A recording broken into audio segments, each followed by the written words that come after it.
Hey, what's up, everybody, and welcome back to another 10WT Friday, where every single week we teach you how to form the healthy habits that will transform your body and your life. You see, in order to transform, you have to start with your why. Then you have to set your goal. You have to identify your weekly behaviors that will get you to your goal, track your progress on a scoreboard, and set micro habits each week that set you up for success. If you do these steps, your habits are going to be rock solid, your self-confidence will skyrocket, and you'll be on the path to your best you. Every single week, we help individuals who are hungry for growth, people just like yourself. We help them optimize their potential.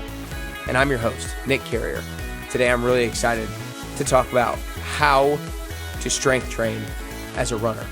The goal of the Best You podcast is to allow you to feel confident about what you need to do, why you need to do it, and how to do it in order to get closer and closer to your best you.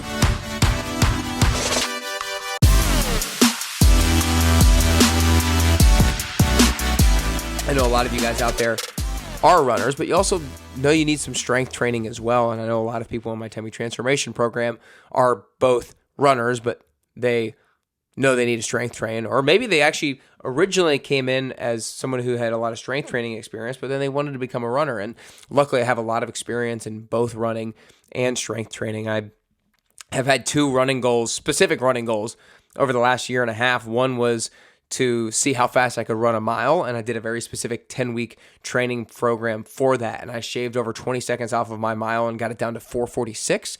And then at the beginning of this year, I ran a half marathon and had a 10-week training program for it and got my average mile pace down to 6:28. So for my half marathon, I did about an hour, 24 minutes or something like that. So average is 6:28. So I have a little bit of experience around strength training as a runner. And the other reason why I have a little bit more credibility around this topic is because I've had injuries both of these times from not strength training enough while going through the process the first time, but then the second time of going through the process, I implemented more strength training and therefore did not see the injuries that I saw the first time, and I performed at a really high level. And so that kind of leads me right into the two different whys behind strength training as a runner, because there's two really reasons why you should be strength training as a runner. One is to improve your performance, and two is injury prevention. So we're going to talk about each of those components here in today's 10WT Friday. So let's start with performance. You want to strength train as a runner so that you can run faster, whether that be a long distance or a short distance. And let's go ahead and break it up. Long distance and short distance, you are using different muscle groups to different degrees depending on the speed that you're running at. And obviously the speed that you're running at is going to be influenced by the distance that you're having to run. And so therefore, the duration of the distance or the length of the distance is going to impact which muscle groups are used to certain degrees. And so if you're running long distance, then your calves are going to have a greater percentage of force output with every single stride that you take.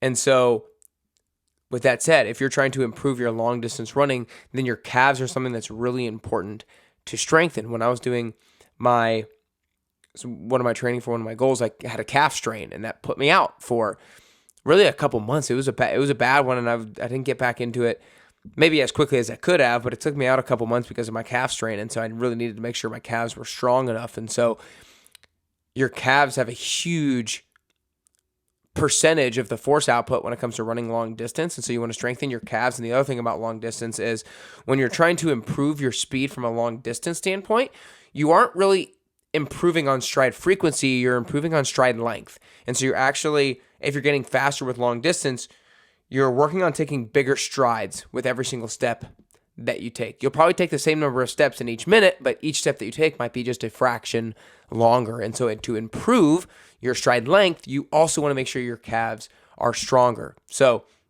not only do you want your calves to be strong because you're using a high percentage of them as a force output with each stride that you take, but also because to improve your stride length, you need to strengthen your calves. So that's long distance running. Now, obviously you can improve your calves for short distance running as well, but when it comes to which one has a greater impact on long distance running, then calves are going to be they're going to be the top muscle group that has the ability to impact your performance there.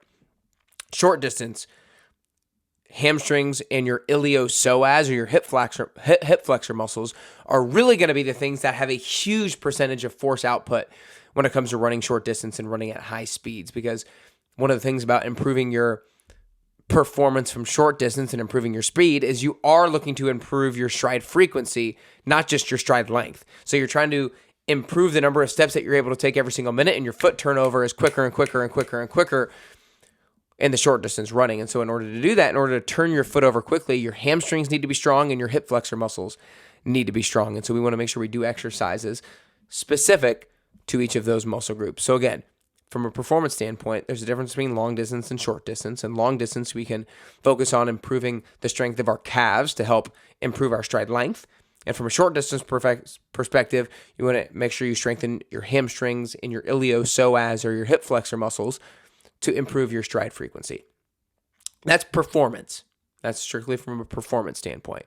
Now, we also want to strength train as a runner to help for injury prevention. There's all kinds of injuries that happen from running, right? Shin splints, plantar fasciitis, knee problems, hip problems. And so a lot of those things stem from a couple of the similar muscle imbalances and lack of mobility and things of that nature. So we're going to talk about 3 of the biggest things to make sure you're focusing on when it comes to injury prevention and strength training. So 1, improper knee alignment is a huge predictor of a potential future injury. And improper knee alignment means like when you step, is your knee going inward?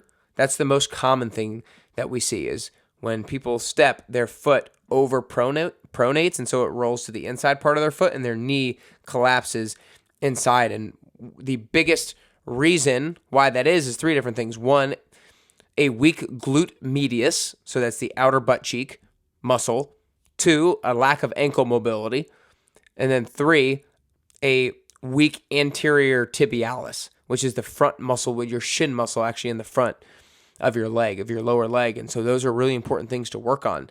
So if you find yourself with improper knee alignment, and even if you don't find yourself with improper knee alignment, you want to do exercises that strengthen your glute medius, the outside part of your butt cheek. Band work is great for that. You want to improve your ankle mobility, and then you want to improve the strength of your anterior tibialis, again, the front muscle of your shin. Second thing that I know bothers so many people is shin splints. And we already talked about the anterior tibialis, the muscle right there in the front of your shin. We need to make sure that that muscle is strong so we don't have so much inflammation there in the front of our lower leg. So if we want to try to prevent shin splints, we want to make sure we strengthen our anterior tibialis. And you can look up some exercises to do this as well. Wall tibia raises are really good. And you can also look up this guy on Instagram, at knees over toes guy, Ben Patrick. He is an awesome person to follow when it comes to a lot of these things in a mobility perspective as well. And then lastly, plantar fasciitis. Plantar fasciitis bothers so many people when it comes to running. And so, okay, how do we prevent plantar fasciitis? Well, plantar fasciitis is often caused by a lack of strength in the intrinsic foot muscles. There are so many small muscles in your feet that you wouldn't really realize or you wouldn't really think about. And so we want to make sure we strengthen the intrinsic foot muscles so that we don't have that inflammation on the bottom of our foot. And so how do you do that? Barefoot stability exercises. Stability exercises in general are good, but even if you're barefoot, your foot is required to work that much harder on the ground. And if you just stand up right now or at some point in the near future and you balance on one foot, you notice that your foot is having to grab the floor all the time just to stay balanced laterally and forward and backward. And so when you're doing that, you're strengthening all of the intrinsic foot muscles that you need to strengthen to help prevent plantar fasciitis. So again, guys, how to strength train as a runner. 2 different big reasons why you want to strength train as a runner. 1, to improve your performance. From a long distance perspective, your calves are a major muscle group that gets used, and you want to strengthen those to help improve your stride length. Short distance wise, you want to make sure that you really strengthen your hamstrings and your iliopsoas or your hip flexor muscles, because those are very much involved with stride frequency. Then from an injury prevention standpoint, improper knee alignment is a major predictor of so many different running injuries. And so you want to make sure you improve your knee alignment, or you avoid not having bad knee alignment by making sure your glute medius is strong, improving your ankle mobility and strengthening your anterior tibialis. Shin splints, if you want to make sure you never get those things again because they're painful as hell, make sure you strengthen your anterior tibialis. And then lastly, plantar fasciitis, you want to make sure that you do barefoot stability exercises to strengthen your intrinsic foot muscles. So those of you guys out there who are runners, you have to strength train. I guess you don't have to. If you're wanting to get injured, then don't strength train. But one of the toughest things to do is always preventative work. Because one of the things about preventative work that kind of stinks is you don't really see the payoff of not getting injured, because there's nothing new that happens. If you're just not getting injured, then you're not getting injured, and sometimes you don't really know the reason why, and so that prevents us or stops us from doing injury prevention until we get injured. And then we get injured, then we do these things, and then we feel good running, and then we stop doing the injury prevention stuff, and then we're injured again, and it's just bad cycle. So you need to find a way to believe in the importance of doing injury prevention exercises before the fact, because that's exactly what prevention means, before the fact. Before the fact. You have to make sure we do it before the fact to ensure that we don't get injured. And I need this message just as much of any of you guys out there, because sometimes I just like high intensity stuff and I like getting after it. So to work small muscle groups and to work on mobility things, sometimes it takes some patience from me. So I definitely empathize with you there, but I have seen myself get injured from not doing these sorts of things, and I now know how frustrating an injury can be, and I will try to hold myself to a high standard to never let myself not do these injury prevention exercises again. If you enjoyed this, make sure you share it with a friend or family member, and share it with somebody who is a runner. You probably know somebody in your life who is a runner. If you're listening to this, click that share button and send the link to them so that they know what they should be able to do to make sure they don't get injured before their next race. I hope for all of you guys out there, whether you're a runner or not, something today that you heard will help you get closer and closer to your health and fitness goals, and also get you closer and closer to your best you.